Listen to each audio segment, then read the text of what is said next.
Hey guys, welcome to HardReset.Info channel. Today I have HMD Fusion and I want to show you how I remove magnification to this device. Starts off opening settings application. In it we must find accessibility and there we choose magnification. Now we must turn on it, confirm I got it, and we have our shortcut magnification. To zoom our screen, tap on it. We can change position of it.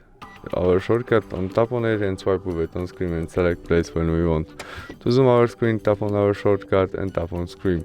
You can also zoom on zoom out, or when you use two finger, we can change position of our zoom. When you use one finger, you can go only up and down. To turn off it, press again on your shortcut. That's all. Bye.